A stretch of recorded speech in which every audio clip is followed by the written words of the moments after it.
என்ன திமுக நாங்கள் ஜெயிப்போம், ஏன்னா அவங்களுக்கு எதிராக போட்டியில் களத்தில் நிற்கிறதுக்கு பெரிய போட்டியாளர்கள் யாரும் இல்லை, நாம் தமிழர் தவிர. ஸோ அவங்களுக்கு வந்து வெற்றி உறுதி செய்யப்பட்டுச்சு. நாமினேஷன் அன்றைக்கே அவங்களுக்கு வெற்றி. ஏன்னா எந்த பெரிய கட்சியும் நிற்கல, அதிமுக இருக்கட்டும், பாஜகவாக இருக்கட்டும், தாவேகா கூட வச்சுப்போமே, யாருமே நிற்கலை. அப்படின்ற பட்சத்தில் வெற்றி உறுதின்ற போது எதுக்கு இவ்வளோ செலவு பண்ணி மக்களுக்கு கொடுக்கணும், நம்ம தான் ஜெயிக்க போகிறோமே அப்படின்றதுனால சும்மா கொடுக்கணுன்றதுக்காக ஒரு பேருக்கு ஒரு 500 ரூபாயா வச்சுக்க கொடுக்குறாங்கன்னு வச்சுப்போம். இல்லாட்டி 2000, 3000, 4000, 5000 வரைக்கும் போயிருக்கும் இஷ்டத்துக்கு இவங்கெல்லாம் இருந்தாங்கன்னா. ஸோ மக்களோட எதிர்பார்ப்பு அப்படியே டவுன் ஆகிடுச்சு. ஒரு ஏமாற்றம். எப்படிப்பட்ட ஒரு ஏமாற்றம் பாருங்கள். நல்ல அரசியல், அதாவது நல்ல ஆட்சி கொடுக்கல, நல்ல ஒரு வேட்பாளர் கிடைக்கல, எங்களை பிரதிநிதித்துவமாக நின்று எங்களை நல்ல வழி நடத்தலை, இதெல்லாம் மக்களோட சிந்தனையிலே வரல, யோசிக்கலை. காசு நிறையா கொடுக்கல, அதுவும் நான் வாக்களிக்கிற ஜனநாயக கடமை அவனுக்கு, அவன் செய்யணும். நாட்டுக்கு செய்ய வேண்டிய ஒரே வேலை தான்.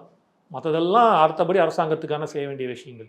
தான் தேர்ந்தெடுக்கும் ஒரு நபர் அவருக்காக மக்கள் பிரதிநிதியாக, தன் மக்கள் பிரதிநிதியாக நின்று தனக்காக வேலை செய்கிற ஒருத்தனை எடுக்கிறதுக்கே அவன் செய்ய வேண்டிய கடமையே காசு கொடுத்தா தான் செய்வேன்னு வச்சுருக்காங்க.